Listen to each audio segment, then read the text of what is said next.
It is Yom HaShoah, this day of Holocaust memory. I stand before you with three symbols of acts of memory that we must do this day. One is a collection of broken shards of glass. We took a vessel we broke in a number of years ago, and I've held on to these shards. It's a reminder of Kristallnacht, the night of broken glass, one of those acts that was the beginning of the Holocaust, one of the beginnings of the horror that was to come, the death of 6 million Jews and so many others, the destruction of European Jewry, the horror of our modern age. I also have here an olive oil lamp. It's a symbol that is throughout our Jewish heritage, Jewish tradition, and our Jewish culture. Light is a symbol of creation. It's a symbol of God's light. Flame, fire, is precisely what we do on this day, not just to look at the light or see the light, but to kindle light, to turn our thoughts, to turn our values, to turn our ideas into action that impacts this world. And the third symbol, I will admit, it's a very strange one. It's a different one, but it's one that catches my attention that I share with you, and that is the wick of this olive oil lamp. This wick is part of my Mississippi culture. This wick is part of my gardening experience. This wick is made from cotton that I grew here on our Temple Beth Shalom campus. Now you might be saying, how is it all of those things? And it's my gardening experience because someone gave me cotton seeds at one point that I used to grow cotton plants. It's part of my drive to do Hiddur Mitzvah, not just to have a pretty garden, not just to grow produce, but to raise that question of how do we use the garden, these acts of taking care of the earth and appreciating the bounty of the earth, to impact our rituals that we do as part of our Jewish life. And isn't it amazing that I can take cotton that I grew here on our campus and use it to kindle this light of memory? But cotton is a complicated product, a complicated item to grow, because cotton is a memory of oppression.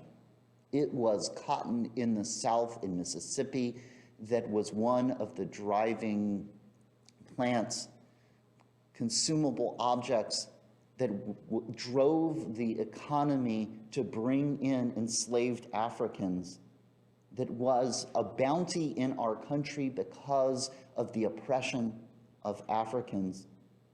It is cotton full of blood and pain and horror and death as much as anything when we talk about the Holocaust and what was done to our people in that age. And so here I have these three symbols, cotton, which has this awful memory, and yet here I try to bring it into this act of renewal. I have these shards of broken glass, which is a challenge to us to see the brokenness, the sharp, pointy things that are in our world, and how do we bring tikkun? How do we fix the vessel? How do we smooth the rough edges?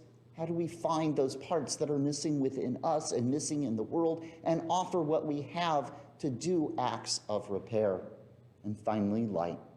Because on this day of Yom HaShoah, we can't just think, we can't just believe, we can't just remember. On this Yom HaShoah, not only do we honor, not only do we remember, not only do we cry out, thinking of all of the acts of tyranny and oppression that brought death and destruction, that crushed the body and crushed the spirit, but we have a chance to act, to turn our thoughts, to turn our memories, to turn our acts of crying out into action that heals, to reach out, to share light and love, to raise someone up.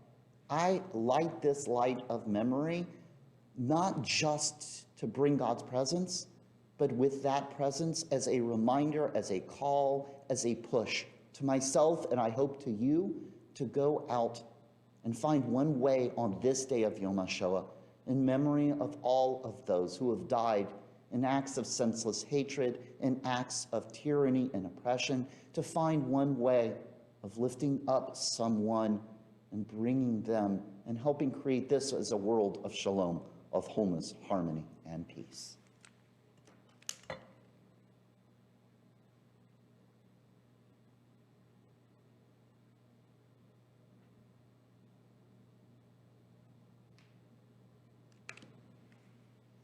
You hear me say it so often. Adonai oz le'amo yitain.